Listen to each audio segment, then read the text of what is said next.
everyone, welcome and thank you for joining us for our webinar today in association with NADSL, the National Association of Designated Safeguarding Leads. My name's Adele Abbas. I'm the Communications Manager with Smoothwall and I'm also a coordinator for NADSL's Special Interest Group, Digital Safety Technology. I'm joined today with my colleague Rob Faulkner, who is the Senior Technical Authority with Smoothwall. Smoothwall, some of you may not know, Smoothwall are partners of NADSL, relatively new partners with a focus on safeguarding technology education, and awareness. And we're absolutely thrilled to be part of that and to be able to bring this webinar to you today. So we're going to be looking at predominantly how to safeguard using digital monitoring technology.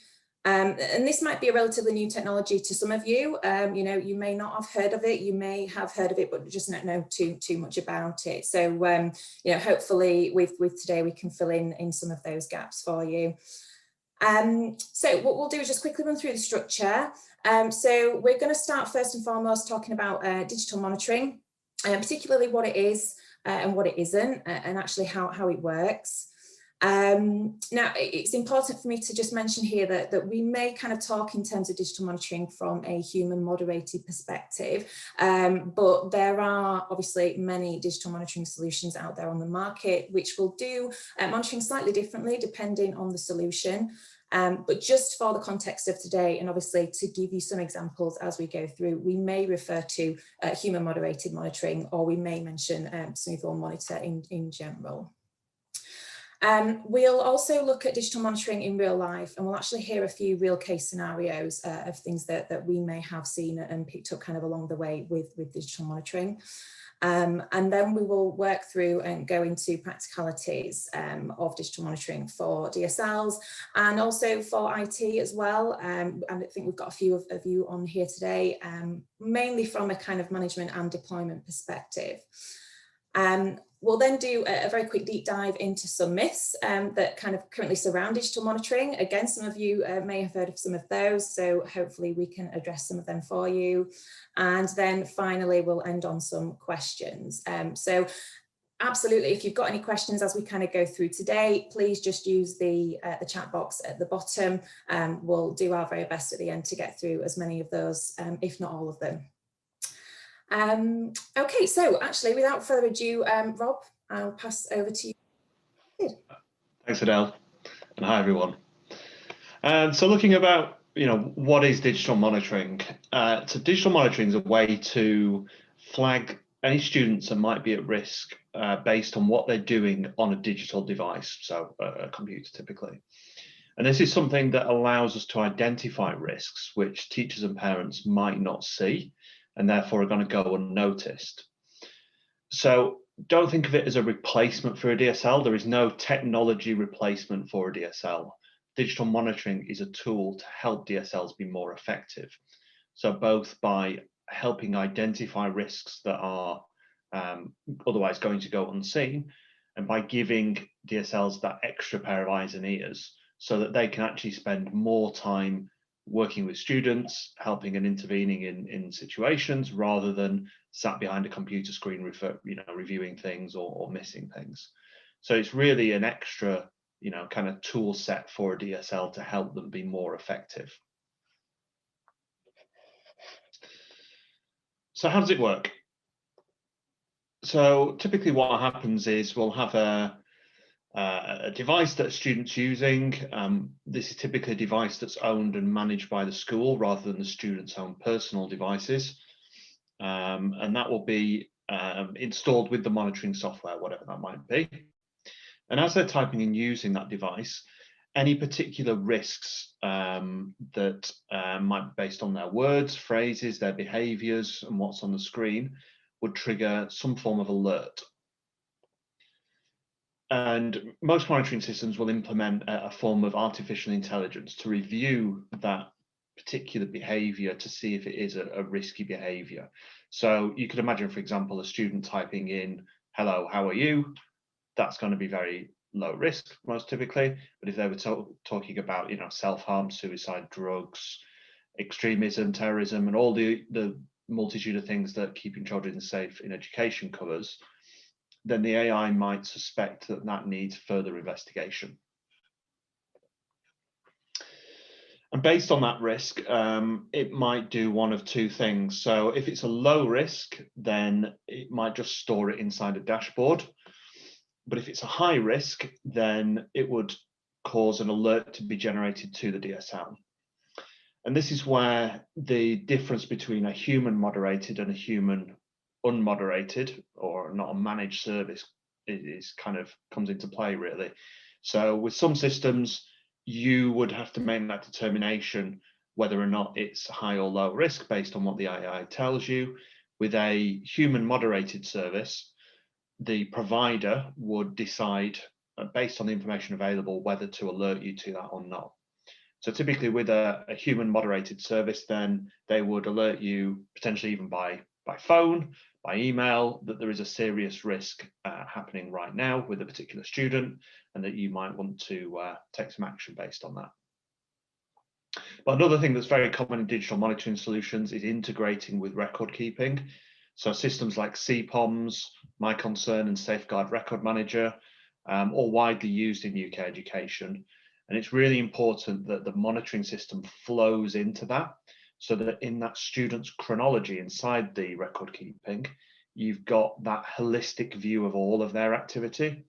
So not just the concerns that have been raised by members of staff and other students, but concerns that have been raised through their online and digital activity.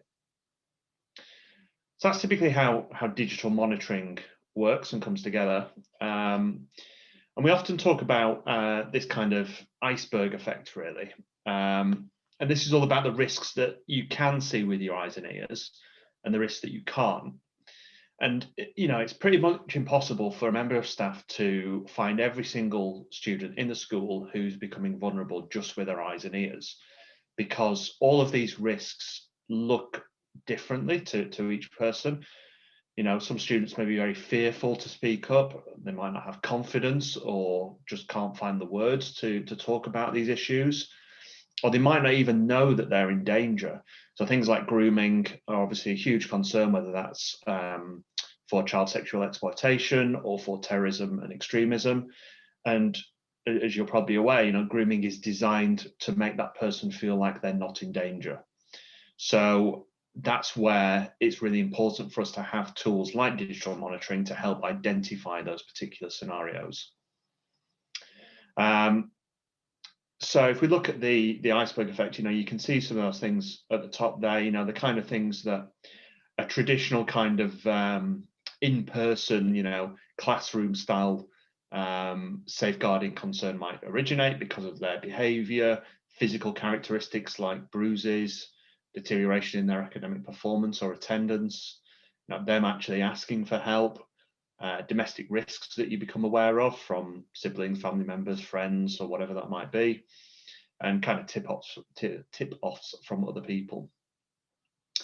But that's the iceberg above the water. Below the water is all the digital stuff that happens. So you know, conversations, whatever they might be about with others, chat room conversations, you know, accessing inappropriate websites like Omegle and other chat rooms, bullying, self-generated sexual content, abusive language, feelings and emotions typed into a document is the one we actually see quite a lot, where students might look like they're just writing an essay in Word, but actually what they're writing about there gives really insightful information and intervention from the DSL, because they're actually writing a story, but that story actually reveals a lot about their own personal situation and their own particular risks and vulnerabilities. So sometimes that can be really useful to help intervene with a student in need. Harmful image sharing, inappropriate searches or risky searches that might not necessarily be blocked by your web filtering system. So for example, a student searching for help with self-harm and suicide, we don't want to block them because they are looking for help. We want them to get that help. But we want to have that alerting so that the DSL knows that there is a serious concern there and that they can offer the help and support that student needs. And last one, that oversharing personal information. You know, this can happen a lot where particularly during COVID, students were socially isolated, so were having increasingly more risky conversations with strangers. They were sat at home, they weren't getting to see their friends, so they went online, talking to other people, and they may progress that either in a situation that leads to grooming, sharing sexual content, or simply oversharing personal information about themselves, like their mobile phone number, their address, their social media profiles, and things like that. So yeah, in summary, kind of look at the different risks based on what we can see with our eyes and ears on a day-to-day basis, and based on what we might be missing that happens in that digital online world.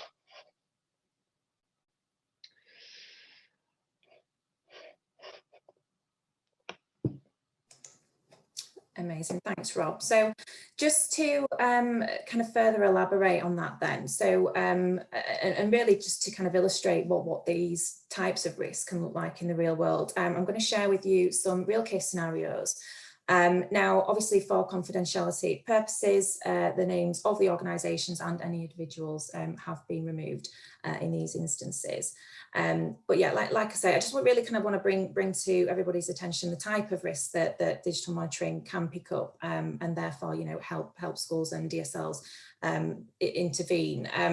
So if we kind of look at the first scenario, so here we had a typical an adult who had registered for a short course at FE College, went to class as normal, seated alongside other students. When they've tried to view inappropriate content on a college computer, the content that he typed into the computer therefore then triggered an alert to the monitoring service that they had, and then the police were in fact called on this occasion.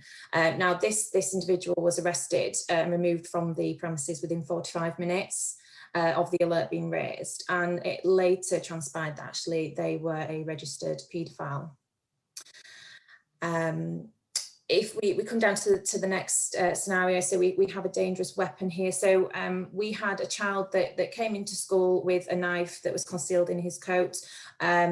He went on to send a message to one of his friends saying that he felt like stabbing somebody.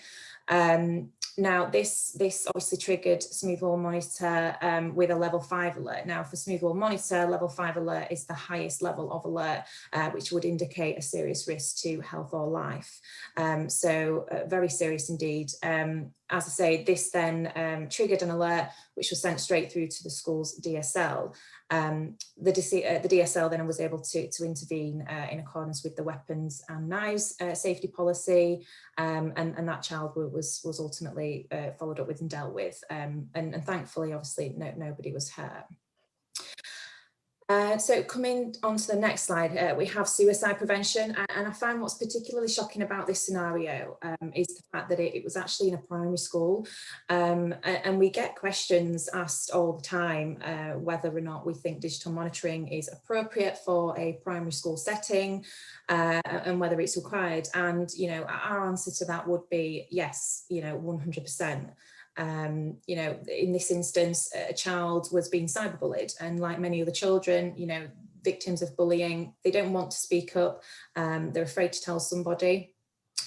So she had actually viewed content online explaining how to die by hanging. Again, her online behaviour triggered a level 5 alert for us, and the school was immediately notified by telephone call. Her parents were also notified about this, and again later transpired that they actually found a noose under her bed.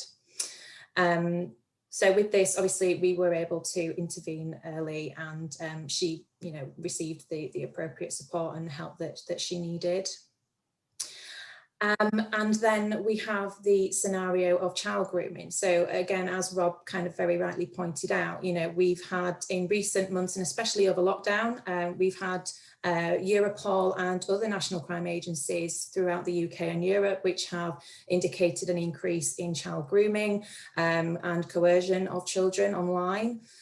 This was a particular incident where a girl was actually in her bedroom during lockdown, and this actually gives a really good example of digital monitoring not just working within the school environment, but also working in the home environment as well. Obviously, if with children having the laptops, the Chromebooks, and different devices that have been given to them throughout lockdown, now taking them home. In this instance, that the girl was on her school Chromebook, and she uploaded an inappropriate image of herself. Again, the image triggered an alert on the Smoothwall monitor, and the moderation team were able to immediately phone the DSL out of hours as well, on the number out of hours. The school DSL then telephoned the parents who, as normal, would be sat downstairs probably watching TV. They then entered the daughter's bedroom within 9 minutes of her uploading the image. Of course, these are just a few examples of what we see, and actually, what we continue to see. But it just shows kind of how vital digital monitoring is, and how it can help kind of schools, DSLs, let's face it, that are already kind of facing immense pressures, especially given the current circumstances, in having to try and, with logistics of getting schools back to normal, and, already trying to kind of spot if there's anything out of sorts with any of their students, from an eyes and ears perspective, and especially identifying risks that might otherwise go unnoticed as well. I think it's also, important to say that, schools are not going to get alerts like this every single day, thankfully.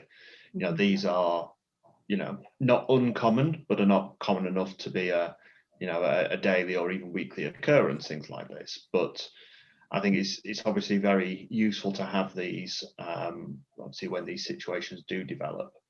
But a lot of the information that can come from digital monitoring doesn't necessarily result in this kind of alarm bells, racing down the corridor, or phoning the parent situation. A lot of it is that kind of middle area, really, where the results of monitoring might then lead into particular assemblies that you might run, or particular pieces of work to educate students about online risks. So rather than waiting until these really unfortunate situations happen, actually identifying the signs of these sorts of risks developing through what you're seeing in the school, and then taking action to prevent them becoming more serious. So it's kind of that multifaceted approach. This isn't a last line of defense to stop suicide prevention or child grooming. It's also to actually educate and improve the wider school community through monitoring activity and adapting the curriculum and your interventions appropriately.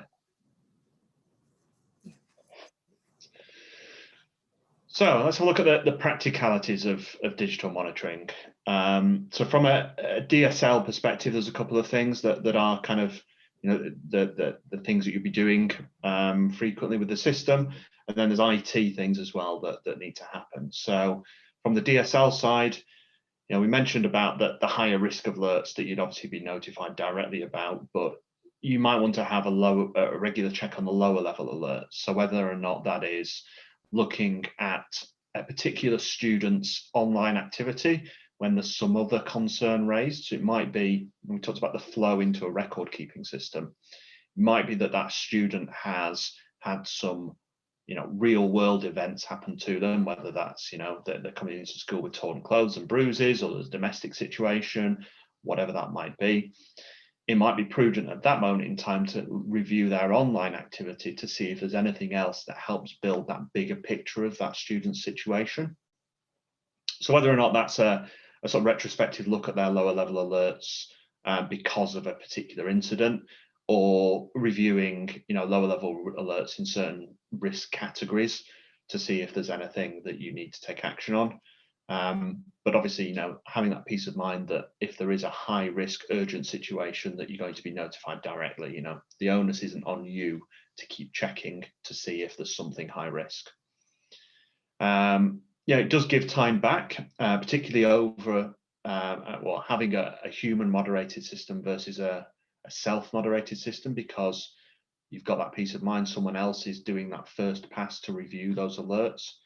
So it gives you more time to be able to work with students and do what you do best, which is helping students, intervening, talking to them, and benefiting that school community.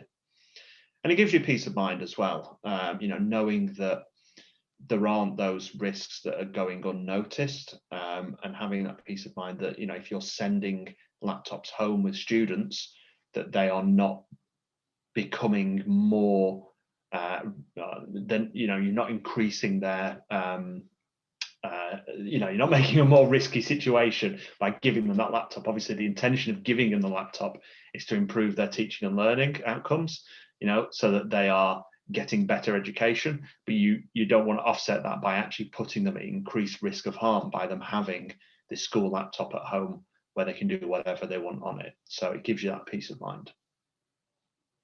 From the IT side, a lot more simple typically. You know, you're talking about deploying software to the devices, which for IT is their kind of bread and butter, really. That's what they do every day.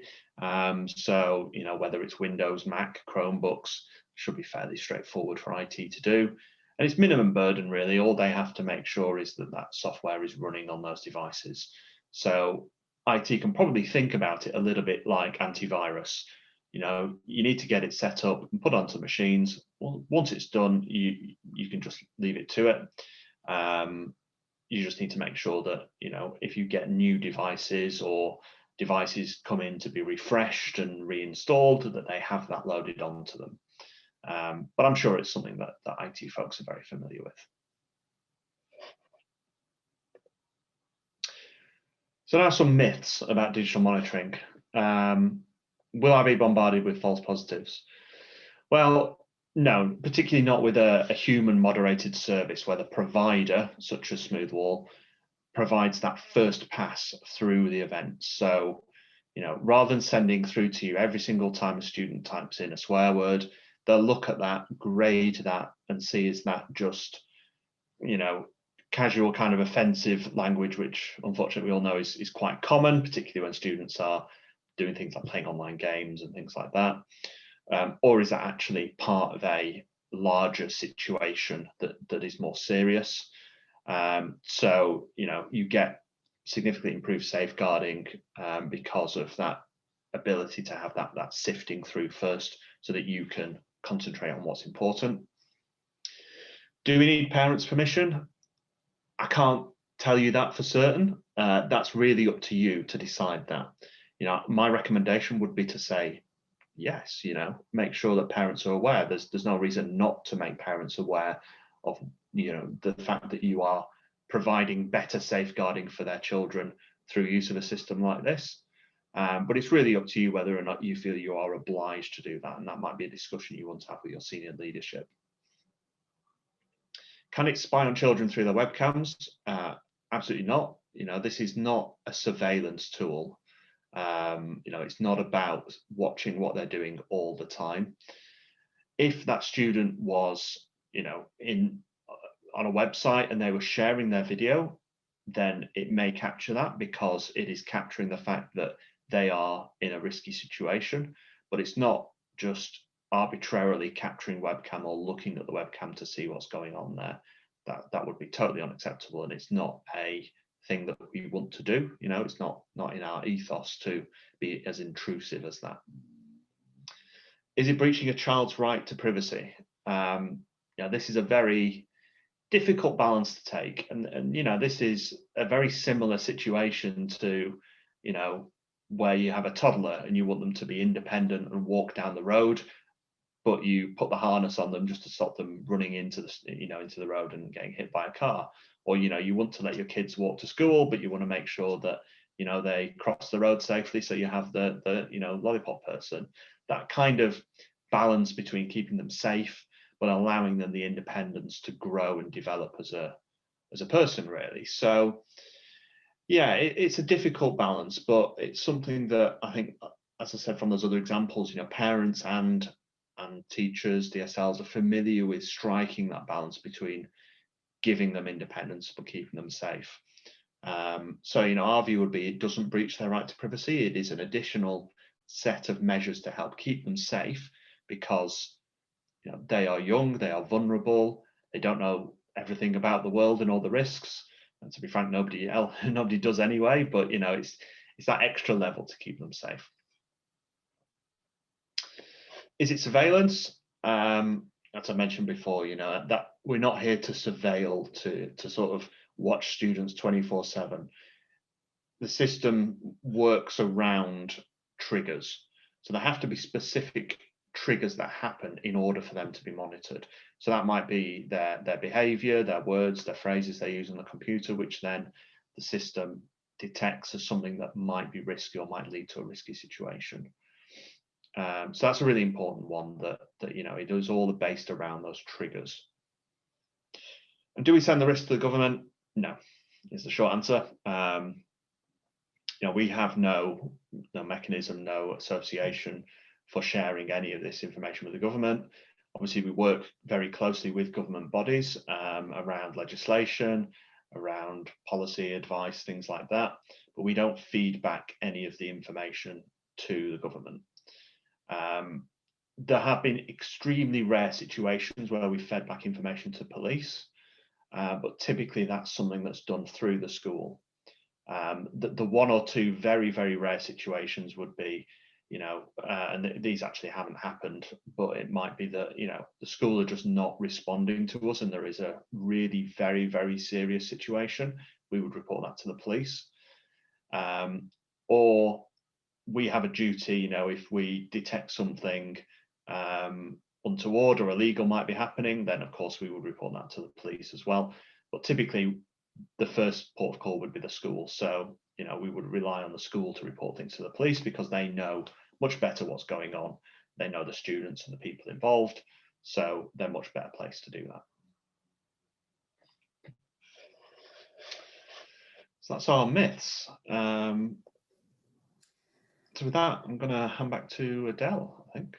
I was going to say, I mean, we've got a few questions which have come in, which is fantastic. So we'll get onto those now. So we've actually had a question from Joanne. She works in healthcare, so she's actually wondering how digital monitoring could work in a more of a public sector setting. Obviously, we've spoken in the context of education today. So how might that work for her?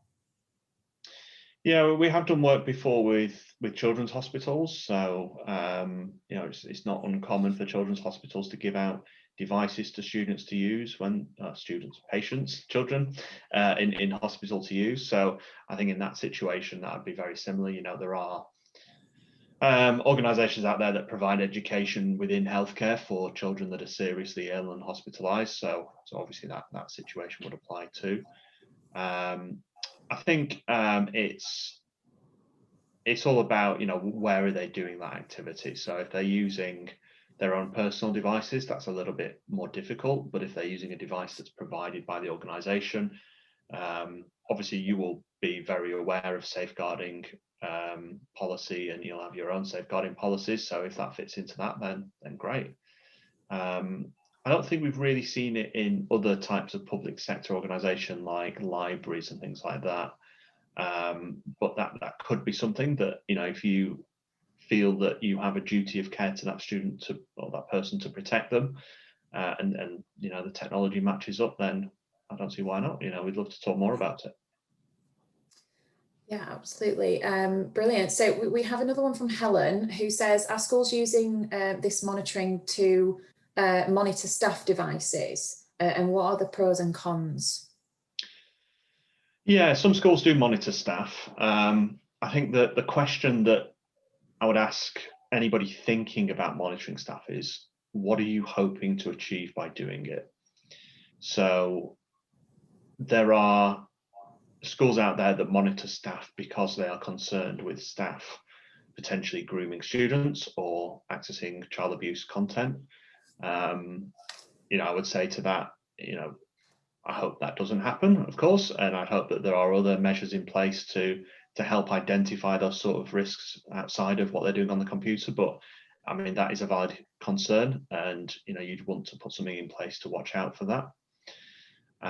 It might be that schools want to monitor staff for their own health and well-being. Obviously, this last year has been a very testing time, particularly for people in education. And that will have had, as I'm sure you're aware, impacts on mental health for people in schools. So if it's from the basis of safeguarding staff's well-being, then absolutely, that makes total sense. What I would say is just take that extra time to make sure that the appropriate, senior leadership, maybe even union reps are aware of this, and potentially that it's built into their contract of employment, because whilst with children there is a legal basis for monitoring, which is keeping children safe in education. For staff there isn't. So if you were to just do this without their kind of knowledge, that could be conceived in a bad way, shall we say. So I think it's prudent to have those discussions and figure out, what's the best way of doing that. Indeed. So we've got a question from Harriet. Actually, we've got two questions from Harriet. So does it cover searches on students' devices at home using a non-school account and home Wi-Fi? No, so it wouldn't monitor students' own personal devices. There's a couple of reasons for this. The main reason, technically, is because we don't manage that device. So we can't force our software to be installed onto it. Basically, if that's their own device, they can just uninstall the monitoring. So that's a technical reason why not. A kind of non-technical reason is that, it is their own device. So it's not really up to us to dictate, how they should use it. That would be their parents' responsibility. And, there are tools out there for parents to use that are similar to this, a lot more lightweight than the sort of monitoring we're talking about here. But there are tools available for parents to use to provide that kind of control on personal devices. Actually, you followed up with that, Harriet, as well, to say, if a student was using a school device at school, but with their personal Google account, would it get flagged up? And that depends on the type of device. And talking specifically about Smoothwall monitoring here, if they're using a Chromebook and they're using a school-owned Chromebook and log into that with their personal account, it might not be monitored. So what schools typically do is they deny students from logging in to school Chromebooks with non-school accounts. They can still access their personal email inside there. They're just not signing into the device with a personal account. There are other reasons to do that. It can bypass a lot of the controls on a Chromebook if you allow people to log in with personal accounts. So it is a very recommended thing to do to control that. But typically, when it comes to devices, really, the golden rule is if the school owns and manages the device, it's perfect to be monitored. If the school doesn't own it, then it gets a little bit more complicated and may require a bit more of a conversation about it.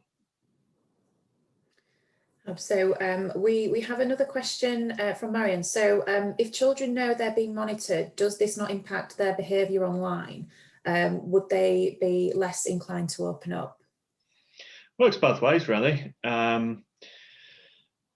It can impact their behaviour positively and negatively, I guess, or maybe not positively and negatively, but anyway, I'll go on. It can impact in a way that they may behave themselves online a little bit more if they're being monitored, which is not necessarily a bad thing when it comes to offensive language, bullying and things like that. It can also benefit insofar as students that are scared about talking up, that are kind of intimidated by teachers but have got problems and don't feel they can talk about them. If they know they're being monitored and if they know they do certain things on the computer that members of staff will intervene, that's actually easier for them to get help. They might do this thing where they start writing a Word document and it's like a diary entry or something where they explain what's going on with themselves. And for them, that is much less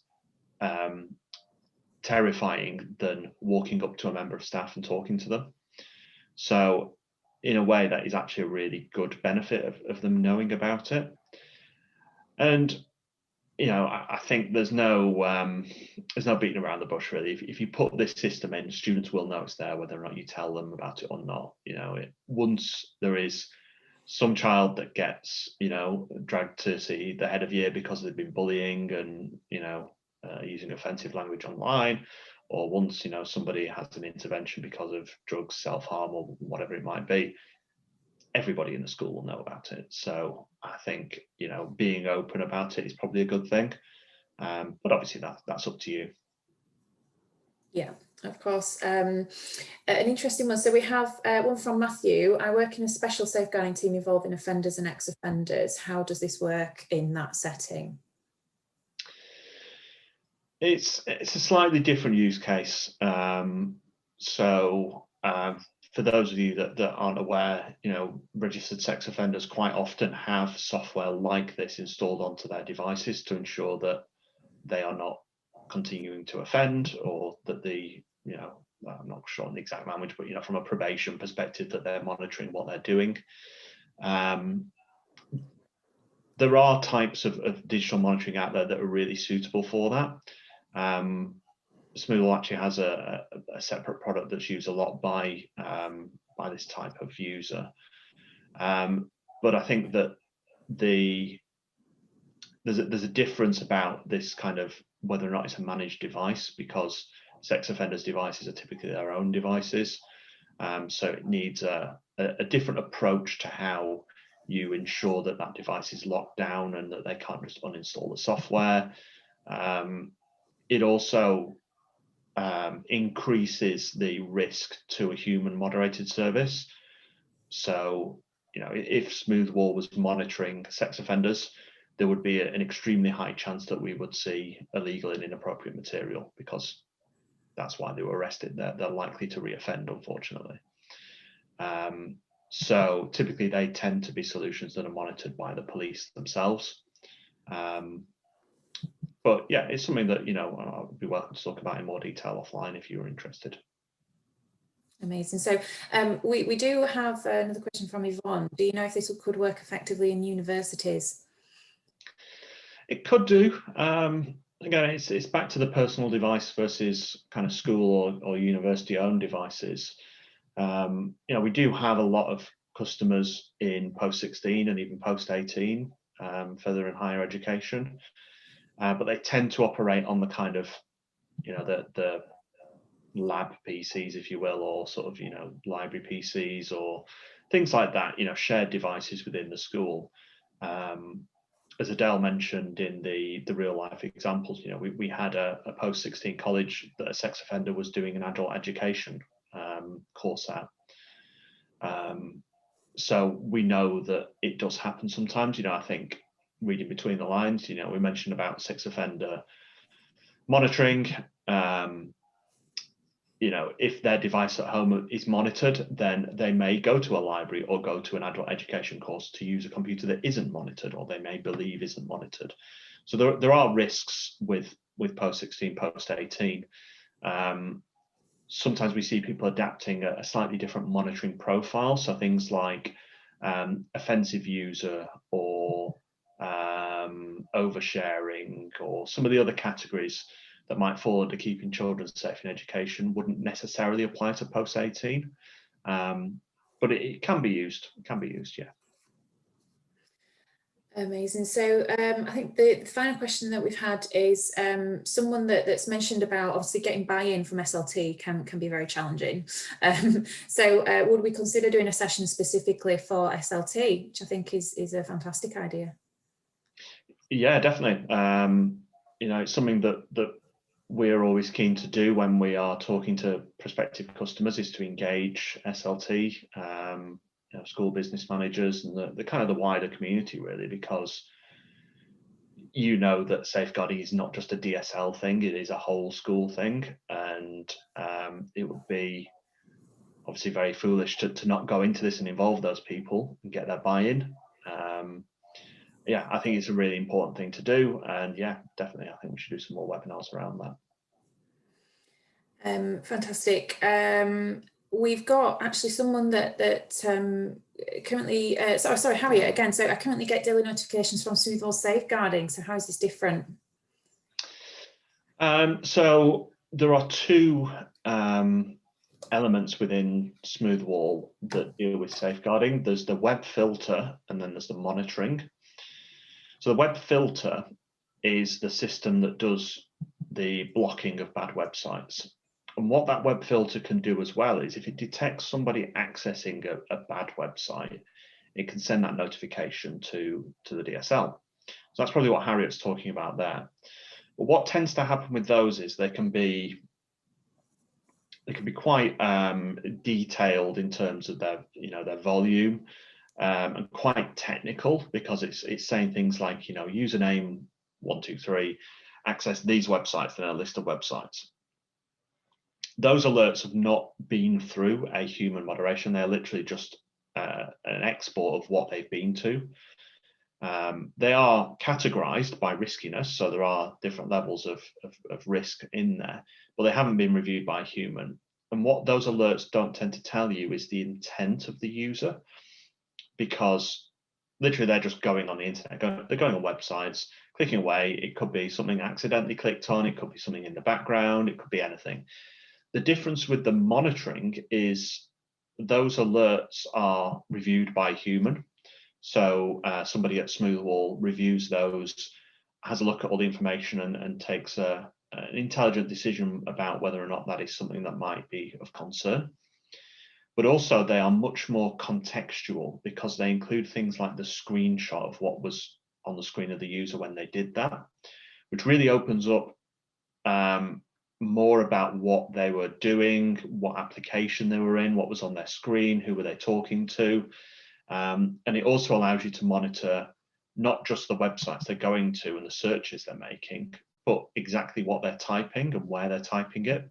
So, they might be in a chat room on a website typing away, it's going to capture that. They might be on, the Instagram website chatting with people, and it'll capture that. Or they might be in Word or PowerPoint or Microsoft Teams, and it will capture that as well. So the filtering is very much a sort of low-level technical alert. The monitoring is a much more detailed, kind of curated, DSL-oriented alerting and reporting system. So we have had quite a lot of questions come in. I just want to try and squeeze out two more before we finish, as I am mindful that it's getting nearly 2:15. So we have one from Andy, who says, I think one of the real positives for briefing students about the fact that we monitor them is to assure them that we have a duty to keep them all safe, and from others too, and that this is one of the tools that they use. Fantastic. I'm a real advocate of keeping blocking and filtering to a minimum requirement and allow Monitor to provide that umbrella for safety. The worst outcome for us is that by over filtering and blocking, we drive students off our network and onto 4-5G, which is a really important point, isn't it? Yeah, definitely. I think it's back to that principle that, in education in general, we're here to enable students to be successful in the wide world. We're not here to sort of put them in a bubble and keep them away from everything and therefore minimize their risk that way. We want them to use the internet productively. We want them to get to as much stuff and learn as much as they can online, but we want them to have, that safety net of someone keeping an eye on them and just, making sure that there's nothing untoward. So yeah, completely agree with you. And then final one then, obviously anybody else that has answered any questions, asked any questions after this, we'll definitely get back to you after the webinar personally. But final one from Lorraine, we use the Safeguard platform through Smoothwall to manage our cases. Can the software link directly to this?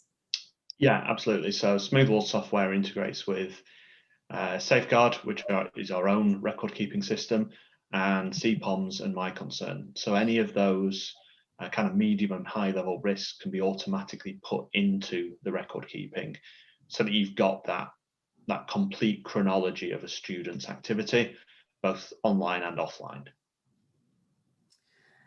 You answered that very quickly. I'm just going to squeeze one more in. So from Gareth, some of our students have taken to putting language through Google Translate to converse. Would Smoothwall pick something like this up? Yeah, it does a lot. We see that quite a lot, because when they put it into Google Translate in the first place, we flag that because they've typed it into Google Translate. And we do have multi-language detection in there as well. So, obviously they can choose some completely random language that, we might not have even ever heard of, never mind anyone that speaks it. But there is some detection in there as well to flag up, risks in non-English languages. Fantastic. Brilliant. So, well, we'll leave the questions there then. Obviously, before we conclude, I just want to say actually thank you for all of those questions, because hopefully they've been really informative. in terms of answering and very useful. I just want to say that we do have some papers that explain digital monitoring in a much deeper level, and it kind of talks about the different variations of monitoring, including human moderated monitoring as well.